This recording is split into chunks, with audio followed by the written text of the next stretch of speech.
नमस्कार दोस्तों, के एग्जाम पॉइंट में आपका स्वागत है। कैसे हैं आप सभी?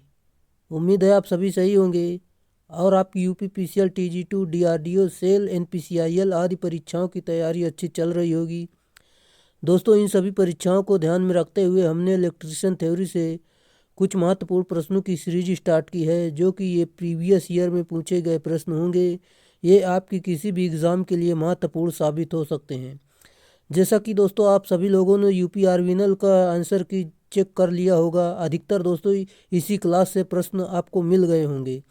जैसा कि आपको यकीन नहीं है तो दोस्तों अभी जाकर टेलीग्राम चैनल पर जाकर अपना आंसर की मिला सकते हैं। दोस्तों वहाँ से हमने सिर्फ 10 क्लास में अधिक से अधिक प्रश्नों को यहीं से रख दिया है, जो कि दोस्तों देख सकते हैं जाकर आपके सामने पूरा प्रत्यक्ष प्रमाण रखा हुआ है। चलिए, ज़्यादा हम बातें नहीं करेंगे, हम अपने प्रश्नों की तरफ चलेंगे। उससे पहले आपसे रिक्वेस्ट है, अगर आप चैनल पर नए हैं तो चैनल को सब्सक्राइब कर लीजिए और अपने दोस्तों में शेयर कर दीजिए। अगर वीडियो अच्छा लगता है तो वीडियो को लाइक ज़रूर करना।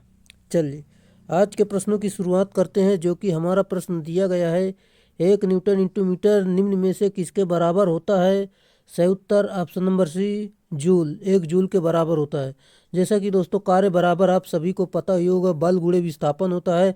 बल का मात्रक न्यूटन होता है, विस्थापन का मात्रक मीटर होता है, और दोस्तों इसका मात्रक पूरा कार्य का मात्रक जूल होता है। अगला प्रश्न आपका दिया गया है, मानव शरीर का प्रतिरोध शुष्क होने पर डैश डैश होता है। राइट आंसर दोस्तों ऑप्शन नंबर डी, 70,000 से लेकर 1 लाख ओम प्रति वर्ग सेंटीमीटर के बीच होता है। जैसा कि दोस्तों मानव शरीर 9 मिली एम्पियर की धारा सहन कर सकता है। चलिए अगले प्रश्न पर चलते हैं। परिवर्ती प्रतिरोध क्या होते हैं? Right answer option number C, अरैखिक प्रतिरोध होते हैं। वे प्रतिरोध, जैसे कि हम अरैखिक प्रतिरोधक के बारे में जान लेते हैं। वे प्रतिरोधक जो ओम के नियम का पालन नहीं करते हैं अरैखिक प्रतिरोधक कहलाते हैं। अर्थात इसमें वोल्टेज जिस अनुपात में बदलते हैं धारा के अनुसार परिवर्तित नहीं होती है। चलिए, जैसा कि हम देखते हैं रेखी प्रतिरोधक के बारे में, वे प्रतिरोधक जो ओम का नियम का पालन करते हैं रेखी प्रतिरोधक कहलाते हैं। अगला प्रश्न, किसी विशेष पदार्थ के मीटर घन के विपरीत पृष्ठों के बीच प्रतिरोध को डैश डैश कहा जाता है। सही उत्तर ऑप्शन नंबर ए, विशिष्ट प्रतिरोध कहते हैं। चलिए, जैसा कि हम इसमें देखते हैं किसी पदार्थ के 1 मीटर घन के विपरीत पृष्ठों के बीच प्रतिरोध को विशिष्ट प्रतिरोध कहते हैं। इसका मात्रक ओम मीटर है, जो कि दोस्तों देख सकते हैं आर बराबर रो एल अपान ए इसका फार्मूला होता है, जो कि यहाँ पर आप देख सकते हैं। अगला प्रश्न आपका दिया गया है, निम्नलिखित में से कौन यांत्रिक चोट के विरुद्ध केबल की रक्षा करता है? राइट आंसर दोस्तों ऑप्शन नंबर डी, आर्मरिंग। दोस्तों ये यूपी आर्विनल में अभी हाल जो यूपी आर्विनल का एग्ज़ाम हुआ, ये पूछा गया प्रश्न, जो कि दोस्तों इसमें केबल बनी हुई थी, वहाँ से पूरा ये बेंडिंग कवच सभी के बारे में दिया गया है दोस्तों, जो कि मैंने इस क्लास में आपको बताया है। आप जाकर पीडीएफ में देख सकते हैं, हूबहू प्रश्न मिला है। चलिए, जैसा कि आर्मरिंग केबल को यांत्रिक आघात के विरुद्ध सुरक्षा प्रदान करता है। केबल का आर्मरिंग जस्तीकृत इस्पात या एल्युमिनियम के तारों या पत्तियों से निर्मित एक प्रकार की जाली है। इसके केबल की यांत्रिक सामर्थ्य बढ़ने के साथ साथ साथ तन्य सामर्थ्य एवं कठोरता भी बढ़ती है। चलिए अगले प्रश्न पर चलते हैं। दोस्तों बहुत सारे हमारी क्लास से प्रश्न रिपीट हुए हैं, अगर आपको यकीन नहीं है तो दोस्तों जाकर ज़रूर देखें। चलिए, और यूपी पीसीएल के लिए आप दोस्तों यहीं से पढ़ सकते हैं, क्योंकि दोस्तों हमने अधिक प्रश्नों को यहाँ से आपको दिखा दिया है लाकर, जो कि आप देख सकते हैं आपके सामने पीडीएफ पड़ी हुई है टेलीग्राम चैनल पर, वहाँ पर अपना आंसर की मिला सकते हैं। चलिए, निम्नलिखित में से कौन सी विशेषता इंसुलेटिंग पदार्थ के लिए सबसे उपयुक्त है? राइट आंसर दोस्तों ऑप्शन नंबर डी, उच्च परावैद्युत सामर्थ्य, जो कि आपका राइट आंसर है। विद्युत विद्युत रोधी पदार्थ का तात्पर्य विद्युत के विरोधी पदार्थ से है, जो विद्युत का विरोध करता है, विद्युत को रोकता है, अर्थात अथवा विद्युत के प्रवाह में रुकावट पैदा करता है, जिससे विद्युत धारा का प्रवाह रुक जाता है, विद्युत पदार्थ कहलाता है। जैसे कि paper, plastic, wood, wool, bone, ebonite, asbestos, rubber, mica इत्यादि, ये सभी विद्युत रोधी के पदार्थ यानी अचालक हैं। चलिए अगला प्रश्न है आपका, दिए गए विकल्पों में से घरेलू उपकरण के लिए प्रयुक्त केबल का प्रकार चुनें। राइट आंसर दोस्तों ऑप्शन नंबर ए, गोल लचीला केबल, जो कि आपका राइट आंसर है। जैसे कि हम इसमें बात करते हैं, घरेलू उपकरणों के लिए गोल लचीला केबल का उपयोग किया जाता है। इसे तांबे के अनेक महीन तारों पर पीवीसी चढ़ाकर तैयार किया जाता है। अगला प्रश्न आपका दिया गया है, जो कि जब किसी चालक कंडक्टर के द्वारा विद्युत प्रवाहित होती है तो इसका ताप, राइट आंसर दोस्तों ऑप्शन नंबर ए, बढ़ता है, जो कि आप देख सकते हैं। और जब किसी चालक के द्वारा विद्युत धारा प्रवाहित होती है तो इसका ताप बढ़ता है, क्योंकि आई स्क्वायर आर हानि हमेशा ऊष्मा उत्पन्न करती है, जिसके फलस्वरूप ताप बढ़ जाता है। इस प्रभाव का प्रयोग इलेक्ट्रॉनिक आयरन हीटर बल्ब आदि में करते हैं। अगला प्रश्न, मोह मोह मापनी का उपयोग किसके मापने के लिए किया जाता है? सही उत्तर दोस्तों इसमें से कोई नहीं, जो कि दोस्तों हम इसमें बात करते हैं, जैसे कि इसमें तो आपका इसमें से कोई नहीं है। मोह मापनी का उपयोग किसी चालक की चालकता मापने के लिए चालकता का व्युत्क्रम प्रतिरोध होता है। इसका दोस्तों चालकता मापने के लिए किया जाता है, और इसका व्युत्क्रम जो होता है प्रतिरोध होता है, जो कि दोस्तों देख सकते हैं जी बराबर 1/r यहाँ पर दिया गया है। चलिए, सामान्यतः किसी चालक का ताप बढ़ाने पर चालकता घटती है और प्रतिरोध बढ़ता है, और चालक का प्रतिरोध ताप गुणांक धनात्मक होता है। अगला प्रश्न आपका दिया गया है, जैसे कि सर्किट का पूर्ण प्रतिरोध कितना होगा? राइट आंसर दोस्तों, यहाँ पर आपको पहले यहाँ से इसे समांतर में जोड़ना है, फिर इसके साथ श्रेणी में आपको जोड़ लेना है। चलिए हम आपको बता देते हैं, यहाँ पर दिया भी गया है। चलिए, जैसे कि दोस्तों हमने आपको बताया, ये समांतर में जोड़ लेंगे और इसे श्रेणी क्रम में, जो कि आपका यहाँ पर आंसर निकल कर आ जाएगा 25 ओम राइट आंसर होगा। चलिए दोस्तों, कैलकुलेशन खुद से करें, हमने आपको नियम बता दिया है। अगला प्रश्न आपका दिया गया है, G series miniature circuit breaker MCB का इस्तेमाल निम्नलिखित किस उपकरणों की सुरक्षा के लिए किया जाता है? सही उत्तर दोस्तों option number D, air conditioner, इसका राइट आंसर है। जैसा कि एमसीबी का निर्धारण एक निश्चित धारा के लिए बनाया जाता है, और जब परिपथ में धारा का मान निर्धारित धारा के मान से अधिक होता है तो यह स्वचालित परिपथ को ब्रेक कर देती है। अगला प्रश्न आपका जैसा कि दिया गया है, एक 1000 megavolt ampere 33 kilo volt three phase circuit breaker किसी त्रुटि के कारण अचानक बंद हो जाता है, रेटेड मैपिंग करंट पीक होगा। राइट आंसर दोस्तों ऑप्शन नंबर ए, 44.6 किलो एम्पियर, इसका राइट आंसर होगा। जैसा कि दोस्तों यहाँ पर देख सकते हैं, यहाँ पर इसका फार्मूला दिया गया है। यहाँ पर दोस्तों ये सारा मान रख देंगे, आपका जो उत्तर निकल कर आ जाएगा, जो कि दोस्तों देख सकते हैं। चलिए, कैलकुलेशन आपको करना है, हमने आपको बता दिया है कैसे करना है। चलिए अगला प्रश्न है आपका, जैसे कि ओसीबी का पूर्ण रूप क्या है? राइट आंसर दोस्तों option number C, oil circuit breaker, जो कि इसका सही उत्तर हो जाएगा। अगला प्रश्न, बैटरी की क्षमता को डेड डैश में व्यक्त किया जाता है। Right answer option number C, AH में, यानी एम्पियर इंटू घंटे में, जो कि देख सकते हैं। चलिए अगला प्रश्न है, एक पूरी तरह से चार्ज किए गए सीसा एसिड सेल में, यानी लेड एसिड सेल में इलेक्ट्रोलाइट का विशिष्ट गुरुत्व लगभग डेड डैश होता है। राइट आंसर दोस्तों ऑप्शन नंबर सी, 1.2 होता है। एक पूरी तरह से चार्ज किए गए सीसा अम्ल में इलेक्ट्रोलाइट का विशिष्ट गुरुत्व 1.2 होता है। अगला प्रश्न, इस लेड एसिड सेल की धनात्मक प्लेट डेड डैश से बनी होती है। राइट आंसर दोस्तों लेड ऑक्साइड, इसका राइट आंसर होगा। चलिए, जैसा कि लेड ऑक्साइड यानी लेड एसिड सेल की धनात्मक प्लेट लेड ऑक्साइड यानी PbO2 से बनी होती है, जिसका रंग गाढ़ा चॉकलेटी भूरा होता है, जबकि ऋणात्मक प्लेटें जो शुद्ध सीसा तथा हल्के स्लेटी रंग की होती हैं। अगला प्रश्न आपका दिया गया है, जैसे कि किसी कार की संचालक बैटरी का विद्युत वाहक बल 12 वोल्ट है। यदि बैटरी का आंतरिक प्रतिरोध 0.4 ओम है तो बैटरी से ली जाने वाली अधिकतम धारा का मान क्या है? दोस्तों V बराबर दिया है, R बराबर दिया है, सिंपल सा फार्मूला होता है। चलिए हम आपको समझा देते हैं, जैसे कि यहाँ पर दिया भी गया है, I बराबर V/R होता है। पूरा मान यहाँ पर रख देंगे, आपका जो निकल कर उत्तर आ जाएगा ऑप्शन नंबर डी, 30 एम्पियर सही उत्तर होगा। चलिए आपको हल करना है। दोस्तों हमारी क्लास में आया करें तो आप पेन और कॉपी लेकर ज़रूर बैठा करें, ताकि जो सवाल आएँ वो सवाल को आप यहाँ पर हल कर लिया करें, ताकि जब परीक्षा में आपको ये सवाल मिल जाए तो आप उससे आसानी से हल कर सकें, आपकी हैबिट बन जाती है।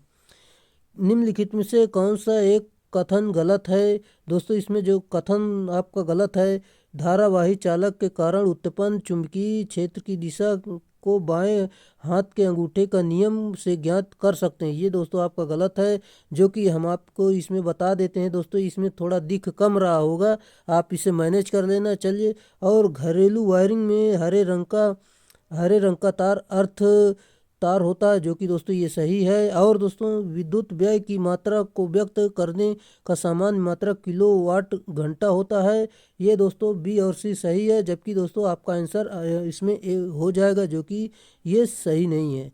अगला प्रश्न, विद्युत चुम्बकीय विकिरण की उच्चतम आवृत्ति है? राइट आंसर दोस्तों ऑप्शन नंबर ए गामा किरणें इसका सही उत्तर होगा।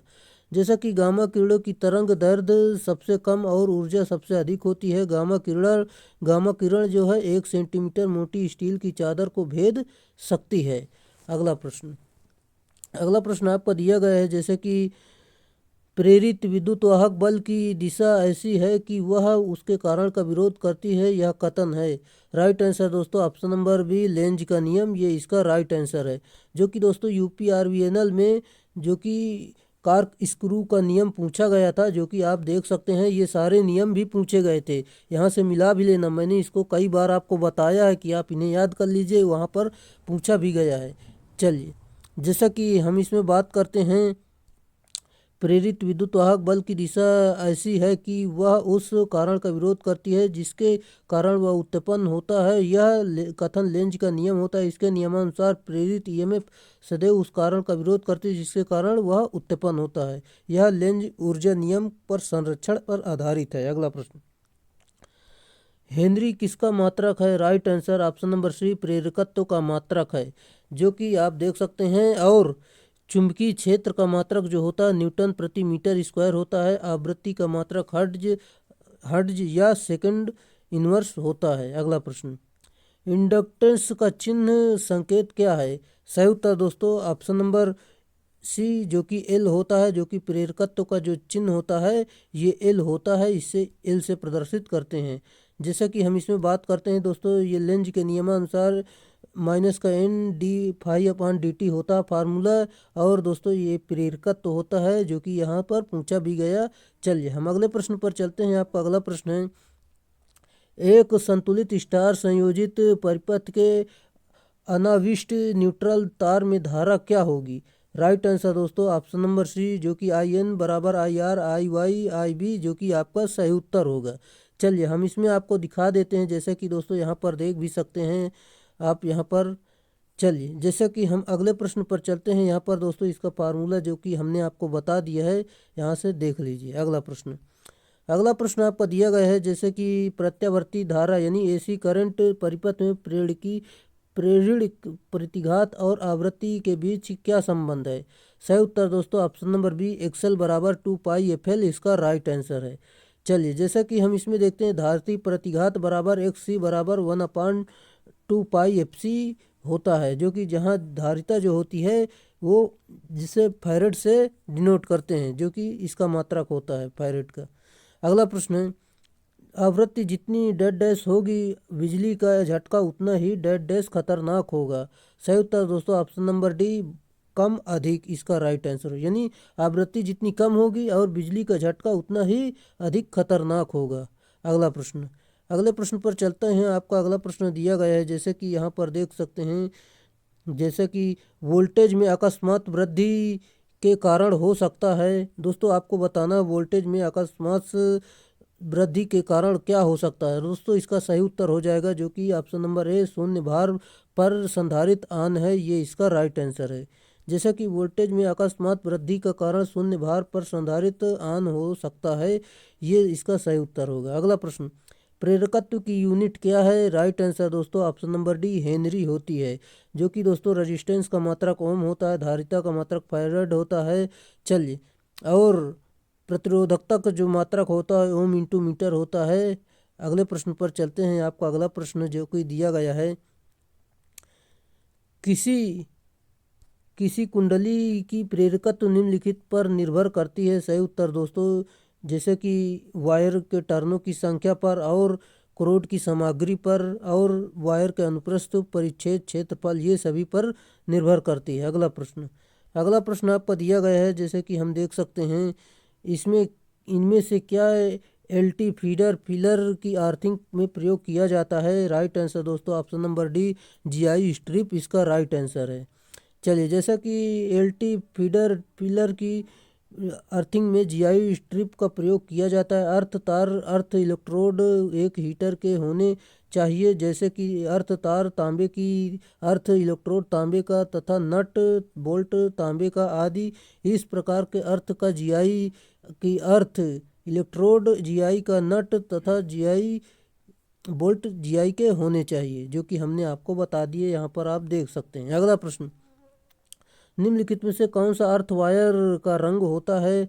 सही उत्तर दोस्तों अर्थ वायर का दोस्तों जो अर्थ तार का होता है हरा होता है और न्यूट्रल का काला होता है, और जो फेज होते हैं लाल हरा वो लाल पीला और नीला, जो कि फेज के होते हैं। अगले प्रश्न पर चलते हैं।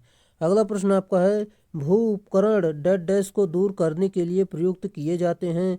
सही उत्तर दोस्तों option number C, leakage current, जो कि क्षरण धारा, इसका सही उत्तर होगा। और दोस्तों इसकी जो कमी को पूर्ण करते हैं वो ईएलसीबी द्वारा यानी अर्थ लीकेज सर्किट ब्रेकर द्वारा इसे दूर किया जाता है। जैसे कि अर्थ उपकरण का प्रयोग लीकेज धारा से बचने के लिए किया जाता है। जब विद्युत उपकरण की धात्विक बॉडी पर संपर्क विद्युत से हो जाए तो मशीन वाइंडिंग या वायरिंग से लीकेज पैदा हो जाती है। इससे बचने के लिए उपकरणों के धात्विक संयोजन को अर्थ कर देते हैं। अगला प्रश्न आपका दिया गया है, भूतार के निर्माण हेतु निम्न में से कौन सा पदार्थ प्रयुक्त है। सही उत्तर दोस्तों ऑप्शन नंबर ए, जस्तीकृत इस्पात, इसका राइट आंसर हो जाएगा। चलिए, जैसे कि हम इसमें बात करते हैं, इसे अर्थिंग तार भी कहा जाता है। अगर अर्थ प्लेट जीआई की है तो नट बोल्ट वायर जीआई का ही प्रयोग करना चाहिए। अगर प्लेट तांबे की है तो नट बोल्ट वायर जो है सभी तांबे का होना चाहिए। चलिए, अगला प्रश्न आपका, जैसे कि पीएन जंक्शन बर्ताव करती है। सही उत्तर option number D, unidirectional switch की तरह ये बर्ताव करती है। चलिए, जैसा कि दोस्तों यहाँ पर आप डायग्राम द्वारा समझ सकते हैं। हम अगले प्रश्न पर चलते हैं। अगले प्रश्न पर, जो कि आपका अगला प्रश्न दिया गया है, दोगुनी पाई फिल्टर सर्किट में उर्मिका को कम करने के लिए इस्तेमाल किए जाने वाले इंडक्टरों की संख्या कितनी होगी। राइट आंसर दोस्तों ऑप्शन नंबर ए, जो कि 2 होगी। चलिए,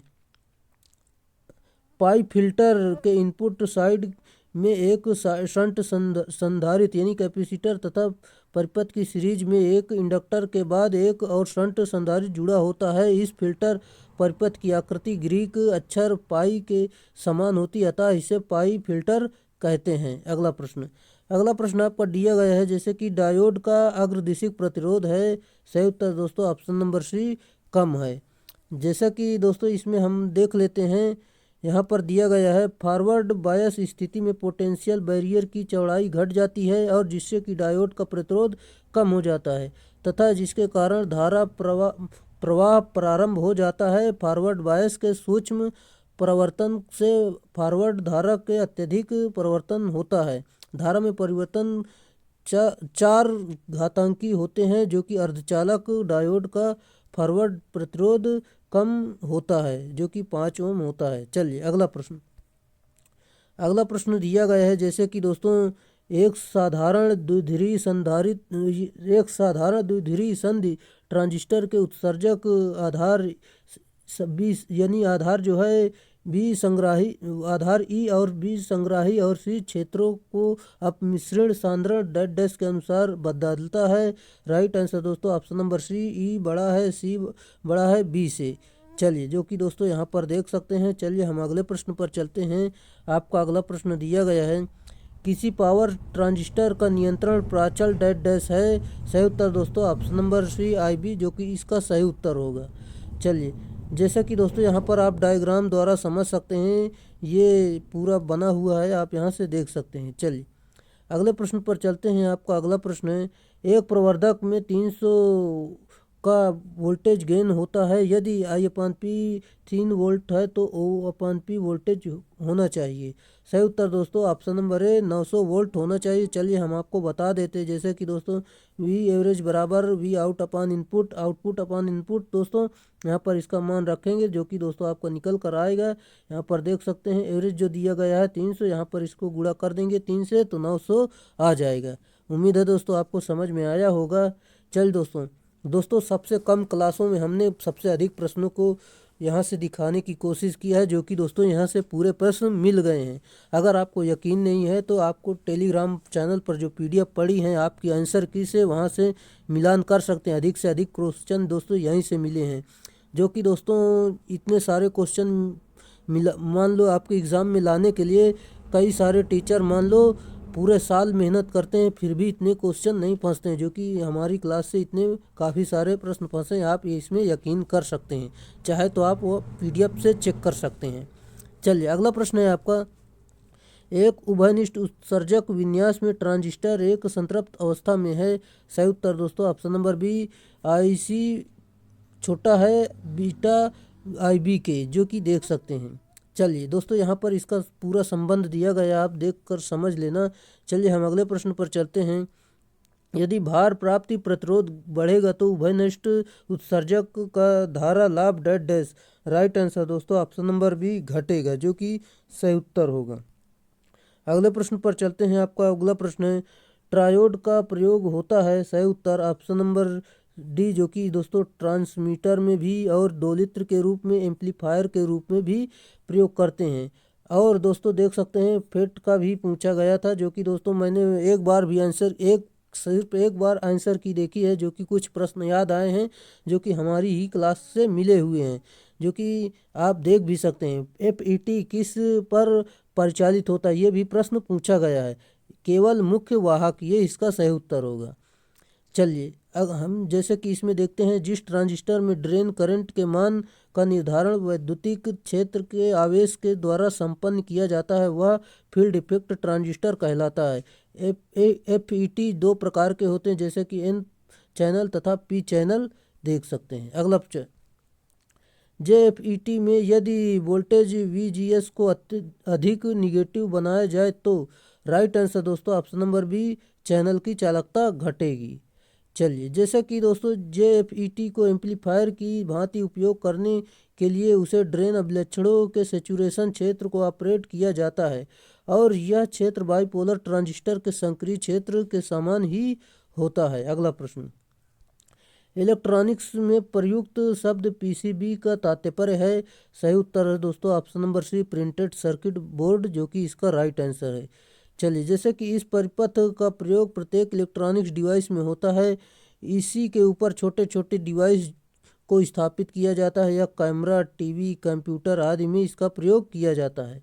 अगला प्रश्न आपको दिया गया है, यदि एक या दोनों निवेश एक हो तो कौन सा तर्क गेट यानी लॉजिक गेट जीरो या निम्न सतही निर्गत उत्पन्न करेगा। राइट आंसर दोस्तों ऑप्शन नंबर डी, जो कि अथवा पूरक यानी NOR, ये इसका सही उत्तर होगा। चलिए दोस्तों इसकी सत्यता सारणी जान लेते हैं, जो कि दोस्तों यहाँ पर दिया गया है। इनपुट में जो देंगे 0 0 तो आउटपुट में 1 प्राप्त होगा। यहाँ पर देख सकते हैं, यहाँ पर पूरी सारणी आप देख सकते हैं। चलिए दोस्तों इसका जो सिंबल भी जो बना हुआ है ये भी पूछा जाता है। अगला प्रश्न आपका दिया गया है, जो कि निम्नलिखित में से किसमें सिर्फ एक इनपुट तथा एक आउटपुट होता है। राइट आंसर दोस्तों option number A not gate में एक इनपुट और एक आउटपुट होता है। ये देख भी सकते हैं आप इसका सिंबल भी। चलिए अगला प्रश्न है आपका, जो कि आपका अगला प्रश्न दिया गया है, 1 1 1 0 की बेस में 2 दशमलव समतुल्य है। सही उत्तर दोस्तों ऑप्शन नंबर सी 14 इसका राइट आंसर है। दोस्तों सिंपल सा होता है, यहाँ पर देख भी सकते हैं कैसे निकाला गया है। चलिए हम अगले प्रश्न पर चलते हैं। आपका अगला प्रश्न है, निम्नलिखित गेट में से कौन सा यूनिवर्सल गेट है। राइट आंसर दोस्तों option number B NOR gate और नंद गेट ये होते हैं। चलिए जैसा कि दोस्तों आप गेट के बारे में देख सकते हैं। चलिए हम अगले पर चलते हैं, जो कि एक मशीन के कोर के लिए पटलित निर्माण का उपयोग डेड डैश को कम करने के लिए किया जाता है। सही उत्तर दोस्तों ऑप्शन नंबर सी भंवर धारा हानि, जो कि इसका सही उत्तर होगा। जैसा कि हम इसमें देख सकते हैं, एक मशीन के कोर के लिए पटलित का करने का उपयोग भंवर धारा हानि को कम करने के लिए किया जाता है। डीसी मशीन के आर्मेचर कोर को लेमिनेशन सिलिकॉन स्टील द्वारा किया जाता है, जिसकी मोटाई देख सकते हैं 0.35 mm से लेकर 0.5 mm तक होती है और ये लेमिनेशन वार्निश द्वारा एक दूसरे से विद्युत रोधित रहती हैं। अगला प्रश्न आपका दिया गया है, 4 पोल लैप कुंडलित दृष्ट धारा शंट जनरेटर में 220 फेरों की संख्या आर्मेचर कुंडली है, जिनमें से प्रत्येक 0.004 ओम है, तो आर्मेचर प्रतिरोध क्या होगा। दोस्तों आपको हल करना है, आप हल करेंगे तो जो कि 0.055 ओम इसका राइट आंसर निकल कर आएगा। जैसा कि दोस्तों कुल आर्मेचर प्रतिरोध बराबर फार्मूला दिया है प्रति समांतर पथ प्रतिरोध अपान समांतर पथों की संख्या। यहाँ पर इसका पूरा मान रख देंगे, आपका जो उत्तर निकल कर आ जाएगा। दोस्तों कैलकुलेशन कर लेना। चलिए हम अगले प्रश्न पर चलते हैं। दृष्ट धारा मशीन के दिक् परिवर्तक यानी कम्यूटेटर खंड डेड डैश के बने होते हैं।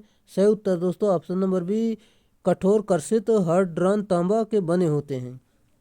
चलिए, जैसे कि कम्यूटेटर डीसी मशीन के आर्मेचर शाफ्ट से जुड़ा रहता है और इसे मैकेनिकल रेक्टिफायर भी कहते हैं, क्योंकि यह एसी को डीसी तथा डीसी को एसी में बदलता है। कम्यूटेटर से ब्रश जुड़े रहते हैं, जो कि दिया गया है। चलिए अगला प्रश्न है, एक दिक् परिवर्तक यानी कम्यूटेटर के खंडों की संख्या डेड डैश की संख्या के बराबर होती है। सही उत्तर दोस्तों ऑप्शन नंबर डी आर्मेचर कुंडली इसका राइट आंसर है। चलिए, डीसी मशीन में आर्मेचर उसका घूमने वाला भाग रोटर उसका घूमने वाला भाग इसमें वाइंडिंग होती है। चलिए, तथा कम्यूटेटर आर्मेचर शाफ्ट से जुड़ा रहता है, जो हार्ड ड्रॉन कॉपर का बना होता है और मैकेनिकल रेक्टिफायर का कार्य करता है। इसे एसी को डीसी तथा डीसी को एसी में बदलता है। अगला प्रश्न, जैसे कि दोस्तों यहाँ पर कम्यूटेटर सेगमेंट की संख्या बराबर आर्मेचर कॉइल, ये इसके बराबर होते हैं।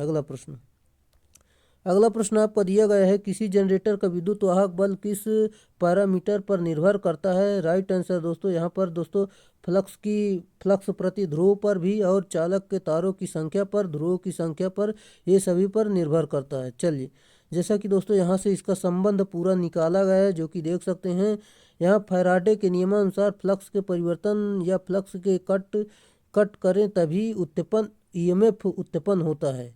चलिए अगले प्रश्न पर चलते हैं। आपका अगला प्रश्न दिया गया है, अवशिष्ट चुंबकत्व का होना महत्वपूर्ण नहीं है यदि डीसी जनरेटर डेड डैश के रूप में संयोजित हो। राइट आंसर दोस्तों ऑप्शन नंबर डी अंततः उत्तेजित जनरेटर इसका सही उत्तर होगा। जैसा कि अवशिष्ट चुंबकत्व का होना महत्वपूर्ण नहीं है यदि डीसी जनरेटर अतः उत्तेजित जनरेटर यानी सेपरेटली एक्साइटेड जनरेटर हो, तो तब इस प्रकार के जनरेटर में अवशिष्ट चुंबकत्व नहीं होने पर भी वोल्टेज बिल्डअप होता है, क्योंकि अलग से डीसी सप्लाई द्वारा उत्तेजित होता रहता है। अगला प्रश्न आपका दिया गया है, जब ध्रुवों का फ्लक्स दोगुना किया गया हो और गति भी दोगुनी की गई हो, तो जनरेटर का प्रेरित विद्युत वाहक बल दोस्तों इसका राइट आंसर हो जाएगा, जो कि ऑप्शन नंबर डी 4 गुना हो जाएगा। चलिए, जैसा कि हम इसमें देखते हैं यहाँ पर इसका फार्मूला द्वारा इसका संबंध निकाला गया है, जो कि आप यहाँ पर निकाल भी सकते हैं। चलिए हम अगले प्रश्न पर चलते हैं। आपका अगला प्रश्न है, एक डीसी शंट मोटर के 3 पॉइंट स्टार्टर में आर्मेचर वाइंडिंग जल सकता है यदि स्टार्टर हैंडल डेड डैश।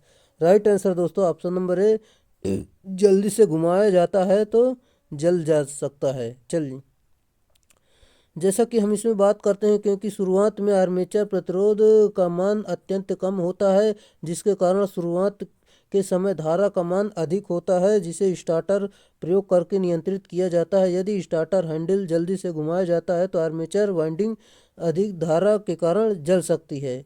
अगला प्रश्न आपका दिया गया है, जिस मोटर में घुमाव का एक हिस्सा श्रृंखला से जुड़ा होता है और उसका दूसरा भाग आर्मेचर के पार यानी अक्रॉस से जुड़ा होता है, उसे डेड डैश के रूप में जाना जाता है। सही उत्तर दोस्तों ऑप्शन नंबर ए कंपाउंड मोटर के रूप में जानते हैं। जैसा कि हम इसमें बात करते हैं, शंट कुंडली आर्मेचर के समांतर में जुड़ी होती है तथा सीरीज वाइंडिंग आर्मेचर के सीरीज में जुड़ी होती है। कंपाउंड मोटर मुख्यतः दो प्रकार की होती है, जैसे कि शॉर्ट शंट कंपाउंड मोटर और लॉन्ग शंट कंपाउंड मोटर, जो कि आपने सुना ही होगा और देखा भी होगा अपने ITI कॉलेज में।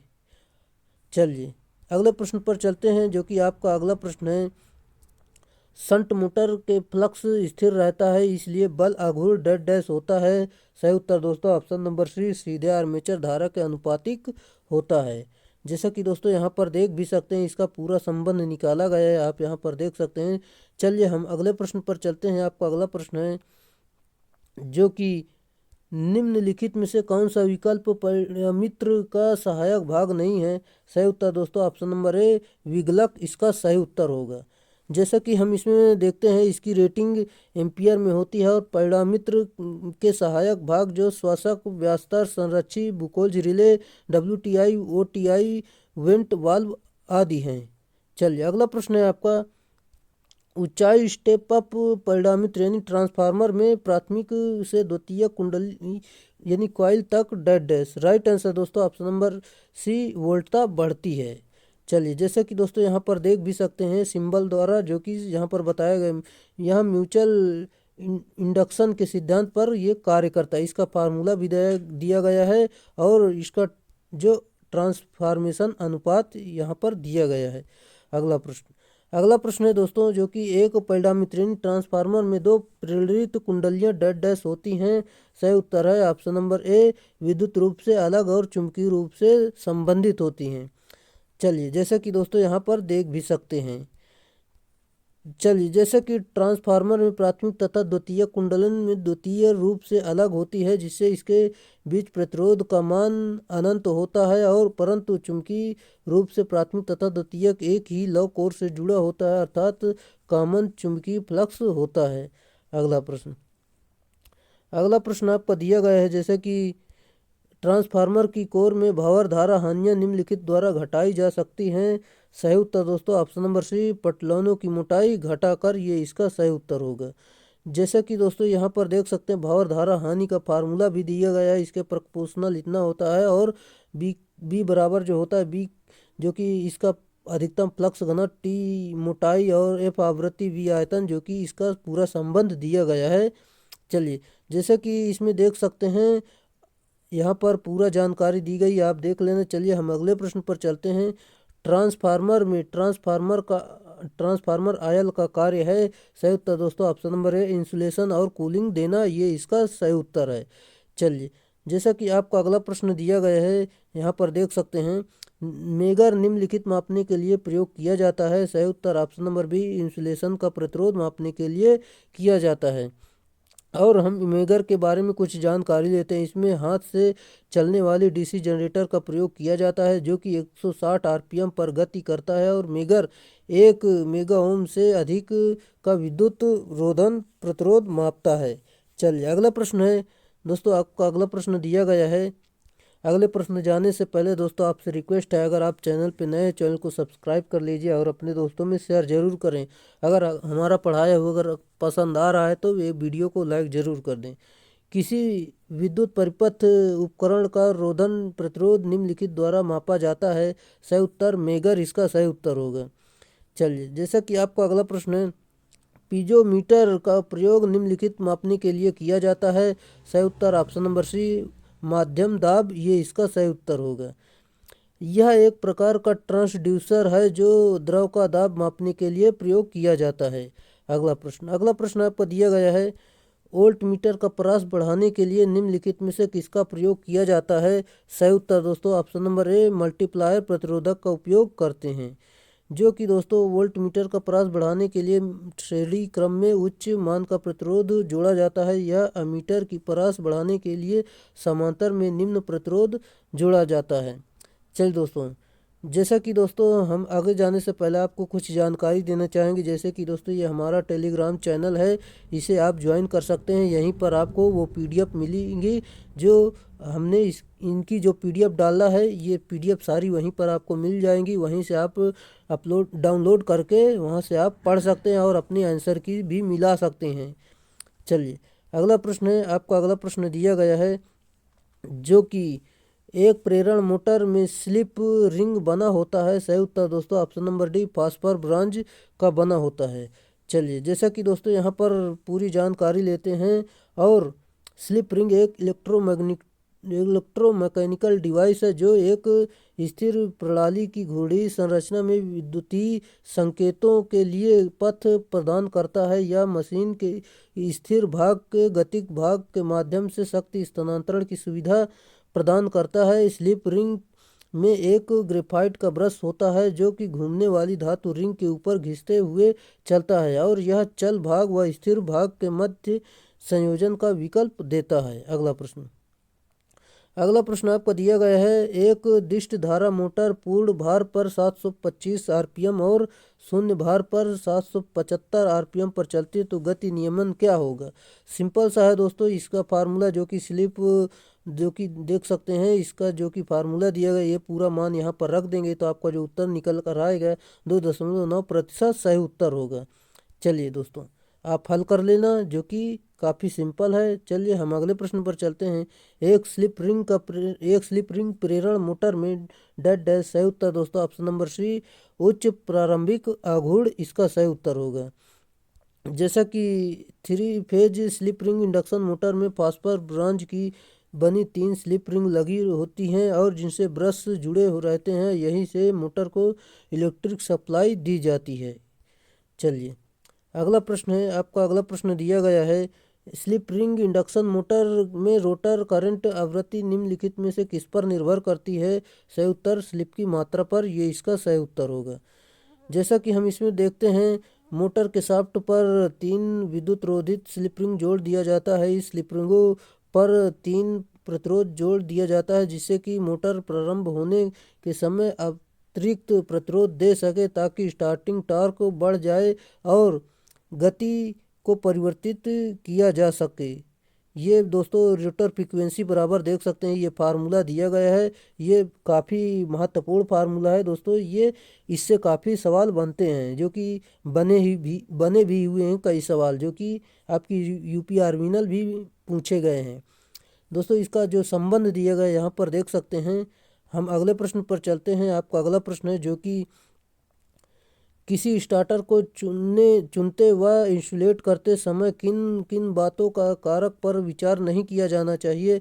सही उत्तर दोस्तों ऑप्शन नंबर ए मोटर के आकार का विचार नहीं करना चाहिए, जबकि दोस्तों मोटर के प्रकार व स्टार्टिंग आवृत्ति और मोटर की वोल्टेज रेटिंग और मोटर के करंट की रेटिंग ये सभी ध्यान में रखना चाहिए। चलिए अगला प्रश्न, ड्यूल स्टार्टर द्वारा शुरू किए जाने वाले किसी 3 फेज प्रेरक मोटर लघु परिपथ यानी शॉर्ट सर्किट के विरुद्ध सुरक्षा किससे दी जाती है। सही उत्तर option number A backup fuses, ये इसका सही उत्तर होगा। चलिए जैसा कि हम इसमें देखते हैं, ओवरलोड और करंट प्रोटेक्शन में बीम टैलिक स्ट्रिप पर हीटिंग कॉइल लिपटी रहती है। लोड या धारा के बढ़ने से पत्ती मुड़ जाती हैं जिससे परिपथ ब्रेक हो जाती है। इस प्रकार मोटर ओवर करंट या ओवरलोड से होने वाली हानि से बच जाती है। अगला प्रश्न आपको दिया गया है, जैसे कि हम इसमें देखते हैं, यदि 230 वोल्ट डीसी सीरीज मोटर को 230 वोल्ट एसी आपूर्ति से जोड़ दिया जाए तो क्या होगा। दोस्तों इसका जो सही उत्तर होगा जो कि आप देख सकते हैं, यहाँ पर देख सकते हैं ऑप्शन नंबर डी मोटर कम दक्षता और अधिक स्पार्किंग के साथ चलेगा। अगला प्रश्न, यहाँ पर कुछ पॉइंट दिए गए हैं जो कि देख सकते हैं, जैसे कि यहाँ पर डीसी सीरीज मोटर को एसी सप्लाई से संयोजित करने पर क्या होगा। और स्टेटर में जो है भंवर धारा हानि बढ़ जाती है और आर्मेचर कॉइल में प्रतिघात बढ़ने से कम्यूटेटर स्पार्किंग बढ़ जाता है और रिएक्टिव वोल्टापात बढ़ जाता है तथा बैक ईएमएफ घट जाता है। अगला पॉइंट है, जैसे कि ईबी यानी ईएमएफ घटने से गति घट जाती है, मशीन की शक्ति गुणक अति निम्न हो जाती है। ईबी घटने से टार्क घट जाता है और टार्क घटने से आउटपुट भी घट जाता है। अगला प्रश्न आपका दिया गया है, जैसे कि दोस्तों देख सकते हैं, यहाँ पर यूनिवर्सल मोटरों में कंपनसेटिंग वाइंडिंग किस प्रकार प्रयुक्त की जाती है। दोस्तों इसका जो सही उत्तर है ऑप्शन नंबर ए आर्मेचर प्रतिक्रिया के प्रभाव को कम करने के लिए, ये इसका सही उत्तर होगा। अगला प्रश्न, एक नो लोड स्थिति में एक अल्टरनेटर द्वारा उत्पन्न ईएमएफ उसके डेड डैश के बराबर होता है। सही उत्तर दोस्तों option number D terminal voltage इसका राइट आंसर होगा। जैसा कि हम इसमें देखते हैं, क्योंकि दोस्तों जैसे कि नो लोड स्थिति में एक अल्टरनेटर द्वारा उत्पन्न विद्युत वाहक बल उसके टर्मिनल वोल्टेज के बराबर होता है, क्योंकि दोस्तों निर्भर की स्थिति में परिपथ से कोई धारा प्रवाहित नहीं होगी, जिसके कारण होने वाले वोल्टापात का मान जो शून्य होगा। जैसा कि दोस्तों यहाँ पर इसका पूरा मान दिया गया है, आप यहाँ से देख भी सकते हैं जैसा कि दिया गया है। चलिए फार्मूले हैं यहाँ पर आप देख भी सकते हैं।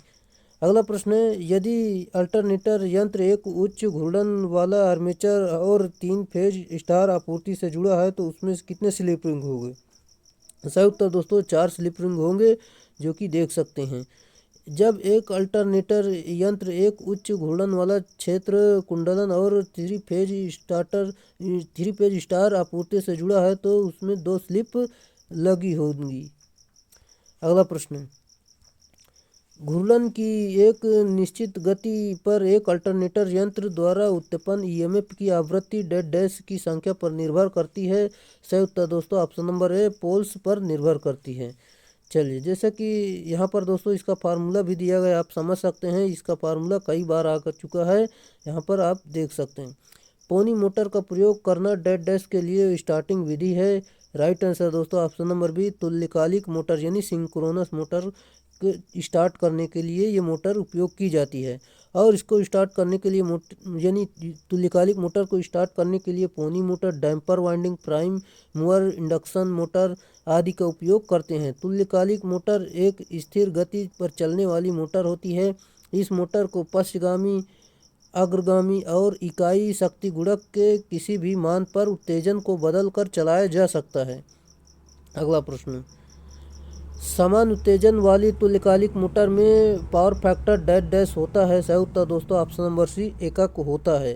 अगला प्रश्न, तुल्यकालिक मोटर डेड डैश है। सही उत्तर ऑप्शन नंबर ए स्वतः परिवर्तित मोटर नहीं है। तुल्यकालिक मोटर दोस्तों इसे चालू मतलब स्वतः परिवर्तित करने के लिए यहाँ पर कुछ विधियाँ उपयोग की जाती, जो कि मोटर द्वारा और अवमंदक कुंडलन द्वारा इसे स्टार्ट कर सकते हैं। चलिए जैसा कि 50 हर्ट्ज आवृत्ति धारा चलने वाली 4 पोल तुल्यकालिक मोटर के लिए शाफ्ट की घूर्णन गति क्या होगी। सिंपल सा फार्मूला होता है दोस्तों, जो कि इस फार्मूले पर रखेंगे तो आपका उत्तर निकल कर आएगा 1500 आरपीएम राइट आंसर होगा, ये देखिए। चलिए हम अगले प्रश्न पर चलते हैं। आपका अगला प्रश्न है जो कि लैप और तरंग यानी लैप और वेव कुंडली में पश्च अंतराल, बैक पिच और अग्र अंतराल यानी फ्रंट पिच संख्याएं डेड डैश। राइट आंसर दोस्तों यहाँ पर देख सकते हैं ऑप्शन नंबर डी विषम होनी चाहिए, ये इसका सही उत्तर होगा। जैसा कि दोस्तों फ्रंट पिच बैक पिच के बारे में आप जानकारी ले सकते हैं। चलिए हम अगले प्रश्न पर चलते हैं। आपका अगला प्रश्न है, दिष्ट धारा यानी डीसी करंट में प्रतिगामी कुंडली के संबंध में निम्न में से कौन सा सही है। सही उत्तर दोस्तों ऑप्शन नंबर डी जो कि वाई बी छोटा है वाई एफ यानी बैक पिच छोटा है और फ्रंट पिच से, जो कि देख सकते हैं। अगला प्रश्न, बैक पिच फ्रंट पिच से छोटा है और प्रोग्रेसिव वाइंडिंग में बैक पिच फ्रंट पिच के बीच फ्रंट पिच से बड़ा होता है। चलिए फ्रंट पिच और दोस्तों बैक पिच के बारे में आप देख सकते हैं। हम अगले प्रश्न पर चलते हैं। आपका अगला प्रश्न दिया गया है, गैस निरावेश लैंप की पूरी तरह से जलने में कुछ समय लेते हैं। निम्नांकित में से कौन सा लैंप पूरी तरह से जलने में तुलनात्मक रूप से ज़्यादा समय लेता है। सही उत्तर दोस्तों ऑप्शन नंबर सी जो कि सोडियम वेपर लैंप इसका सही उत्तर होगा। जैसा कि हम देख सकते हैं सोडियम डिस्चार्ज लैंप जो 45, 60, 85 एवं 140 वाट तक वाटेज के बनाए जाते हैं। सोडियम डिस्चार्ज 40 से 50 ल्यूमिन का प्रकाश उत्पन्न करते हैं और इसका उपयोग सड़कों की प्रकाश व्यवस्था तथा औद्योगिक प्रतिष्ठानों में रात्रि में सुरक्षा की दृष्टि से स्थापित प्रकाश व्यवस्था में किया जाता है। अगला प्रश्न, किसी लैंप परिपथ में प्रज्वलक का उपयोग किया जाता है। सही उत्तर दोस्तों option number D HPMV lamp इसका सही उत्तर होगा। अगला प्रश्न आपका दिया गया है, बल्बों की एक श्रृंखला यानी सीरीज में सेट में फ्लैशर का कार्य डेड डैश है। सही उत्तर दोस्तों ऑप्शन नंबर है बिना रोशनी के सर्किट को बनाना और तोड़ना, ये इसका सही उत्तर है। जैसा कि दोस्तों देख भी सकते हैं आप। अगला प्रश्न, हम अगले प्रश्न पर चलते हैं। आपका अगला प्रश्न दिया गया है, निम्नतर शक्ति गुणक का कारण सामान्यतः डेड डैश नहीं है। सही उत्तर दोस्तों ऑप्शन नंबर ए तापदीप्त दीप इसका सही उत्तर होगा। अगला प्रश्न आपका दिया गया है, जैसे कि देख सकते हैं, लाइट फैन सब सर्किट के लिए निम्नतम एल्यूमिनियम कंडक्टर का आकार क्या होना चाहिए। सही उत्तर दोस्तों option number C 250 volt grade और 1/1.4 mm होना चाहिए। चलिए अगला प्रश्न पर चलते हैं। आपका अगला प्रश्न दिया गया है, जो कि दोस्तों इंडस्ट्रियल परिवेश के लिए स्वीकार्य अधिकतम बाधा के स्तर को किसके द्वारा परिभाषित किया जाता है। सही उत्तर ऑप्शन नंबर बी IEC 61006 मानक इसका सही उत्तर होगा। चलिए अगले प्रश्न पर चलते हैं दोस्तों। यहाँ पर आप पूरी जानकारी देख सकते हैं। हम अगले प्रश्न पर चलते हैं, जो कि आपका अगला प्रश्न दिया गया है। यहाँ पर देख सकते हैं, CTS वायरिंग में केबल अच्छी तरह से परिपक्व यानी वेल सीज्ड और सीधी सागौन की लकड़ी पर लगाए जाते हैं, जिसकी मोटाई इनमें से किससे कम नहीं होती है। सही उत्तर दोस्तों ऑप्शन नंबर डी 10 mm से कम नहीं होती है, जैसा कि आप देख सकते हैं। अगला प्रश्न आपका दिया गया, एक इलेक्ट्रिक प्रेस में तापक तत्व आमतौर पर बनाया जाता है। राइट आंसर नाइक्रोम का बनाया जाता है, जो कि दोस्तों नाइक्रोम में 80% निकिल होता है और 20% क्रोमियम होता है। अगला प्रश्न, माइक्रोवेव ओवन का कौन सा भाग माइक्रोवेव उत्पन्न करता है। सही उत्तर ऑप्शन नंबर बी मैग्नेट्रॉन इसका सही उत्तर होगा। बाकी दोस्तों इसके बारे में आप पढ़ सकते हैं। हम अगले प्रश्न पर चलते हैं, जो कि घरेलू वाटर कूलर में पंप में कौन सी मोटर प्रयुक्त करते हैं। सही उत्तर option number A shaded pole motor का प्रयोग किया जाता है, जो कि यहाँ पर देख सकते हैं। और दोस्तों इसकी शेडेड पोल मोटर बहुत कम अश्वशक्ति तक का बनाया जाता है, जो कि इस मोटर की दक्षता 5 से 35% तक होती है। अगला प्रश्न, एक वैद्युत रूम हीटर में तापन की कौन सी विधि प्रयोग में लेते हैं। सही उत्तर ऑप्शन नंबर ए प्रतिरोध तापन इसका सही उत्तर होगा। जैसा कि प्रतिरोध तापन यानी रेजिस्टेंस हीटिंग में 2 प्रकार की होती हैं, जैसे कि प्रत्यक्ष प्रतिरोध तापन, अप्रत्यक्ष प्रतिरोध तापन। और हम इसमें देख सकते हैं, प्रतिरोध तापन जूल के ऊष्मीय प्रभाव पर आधारित है। प्रतिरोध तापन में DC व AC दोनों सप्लाई का प्रयोग किया जाता है। अगला प्रश्न, निम्नलिखित में से कौन ठोस ईंधन नहीं है। सही उत्तर ऑप्शन नंबर सी कोल तार ठोस ईंधन नहीं है, जबकि पीट लकड़ी कोयला ये सभी ठोस ईंधन के उदाहरण हैं। अगला प्रश्न, जब टरबाइनों पर वाष्प छोड़ी जाती है तब वो टरबाइन डेड डैश पैदा करते हैं। सही उत्तर ऑप्शन नंबर बी यांत्रिक ऊर्जा पैदा करते हैं। चलिए जैसा कि दोस्तों इस यांत्रिक ऊर्जा की सहायता से जनरेटर या अल्टरनेटर चलाकर विद्युत ऊर्जा उत्पन्न की जाती है। अगला प्रश्न, पेन स्टॉक को क्षतिग्रस्त होने से बचाता है। सही उत्तर है option number C surge tank बचाता है, और पेन स्टॉक पर दबाव को भी नियंत्रित करने में सहयोग देता है। अगला प्रश्न आपको दिया गया है, इनमें से कौन सा गैर परंपरागत ऊर्जा का स्रोत नहीं है। सही उत्तर दोस्तों ऑप्शन नंबर सी गैस नहीं है, जबकि जल ऊर्जा, सौर ऊर्जा, पवन ऊर्जा ये सभी हैं। चलिए जैसा कि देख सकते हैं, निम्न से प्राकृतिक गैस और परंपरागत ऊर्जा का स्रोत नहीं है, जबकि जल ऊर्जा, सौर ऊर्जा, पवन ऊर्जा इत्यादि परंपरागत ऊर्जा के स्रोत हैं। अगला प्रश्न, जल विद्युतीय स्टेशन में उपयोग किए जाने वाले प्रत्यावर्तक डेड डैश होता है। सही उत्तर ऑप्शन नंबर बी सेलियन पोल प्रवर्तक इसका सही उत्तर होगा। चलिए हम अगले प्रश्न पर चलते हैं। सिंगल कोर केबल के परावैद्युत में अधिकतम और न्यूनतम प्रतिबल स्ट्रेंथ्स क्रमशः 50 किलोवोल्ट अपॉन सेंटीमीटर RMS और 10 किलोवोल्ट अपॉन सेंटीमीटर RMS है, तो यदि कंडक्टर का व्यास 2.5 सेंटीमीटर है तो इंसुलेशन की मोटाई क्या होगी। सिंपल सा है दोस्तों, इसका ऑप्शन नंबर से 5 सेंटीमीटर आएगा, जो कि देख सकते हैं। हम यहाँ पर आपको बता देते हैं। यहाँ पर दोस्तों काफ़ी लंबा सवाल जाएगा, यहाँ पर आप इसे हल कर सकते हैं। चलिए जैसे कि हम अगले प्रश्न पर चलते हैं। आपको अगला प्रश्न दिया गया है, 10 स्क्वायर mm के टर्मिनल कंडक्टर क्षेत्र के 1.1 kilovolt XLPE insulated single conductor aluminium cable के लिए करंट रेटिंग जमीन में क्या होगी। सही उत्तर दोस्तों ऑप्शन नंबर ए 55 एम्पियर इसका सही उत्तर होगा। चलिए, जैसा कि दोस्तों यहाँ पर देख सकते हैं, यहाँ पर पूरा जानकारी दी गई है, यहाँ पर आप पढ़ भी सकते हैं और समझ सकते हैं। अगला प्रश्न, एक लघु परिपथ वियोजक किसके विरुद्ध सुरक्षा प्रदान करता है? सही उत्तर ऑप्शन नंबर बी ओवरलोड और लघु परिपथ इसका सही उत्तर होगा। चलिए, जैसा कि दोस्तों हम अगले प्रश्न पर चलते हैं। 3 फेज चतुस्तार प्रणाली में जब 3 फेज भार संतुलित होता है तो उसे न्यूट्रल में धारा डेड डैश होगी। सही उत्तर ऑप्शन नंबर सी 0 होगी, जो कि सही उत्तर होगा। अगला प्रश्न, एसी रिले के चैटरिंग दोष को डेड डैश प्रयोग करके दूर किया जाता है। सही उत्तर ऑप्शन नंबर डी शेडिंग कुंडली इसका राइट आंसर है। चलिए, अगला प्रश्न है आपका, horn gap thyroid oxide film आदि नाम डेड डैश के प्रयोग के लिए किए जाते हैं। सही उत्तर ऑप्शन नंबर सी तड़ित चालक के प्रयोग के लिए किया जाता है। अगला प्रश्न दोस्तों, अगला प्रश्न यहीं तक था, जो कि आपका प्रश्न समाप्त हुआ। यहाँ पर इसकी जानकारी सारी पढ़ सकते हैं, जो कि काफ़ी अच्छी जानकारी दी गई है। चलिए दोस्तों, आज के लिए इतना ही रहेगा। अगर दोस्तों आप चैनल पे नए, चैनल को सब्सक्राइब कर लीजिए, और अगर वीडियो अच्छा लगा है तो वीडियो को लाइक ज़रूर करना।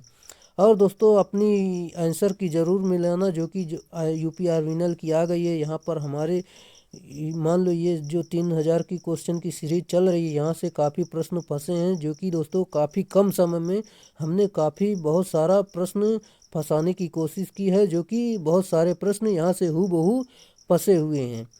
चलिए दोस्तों, अगर आपका यूपी पीसीएल TG2 का एग्ज़ाम है और DRDO का एग्ज़ाम है दोस्तों, 6, 10, 15 वीडियो पड़ी है, यहाँ से पूरी वीडियो देखकर अपना सिलेक्शन सुनिश्चित कर सकते हैं। चलिए दोस्तों, आज के लिए इतना ही रह गए, फिर मिलेंगे नेक्स्ट वीडियो में। तब तक के लिए बाय।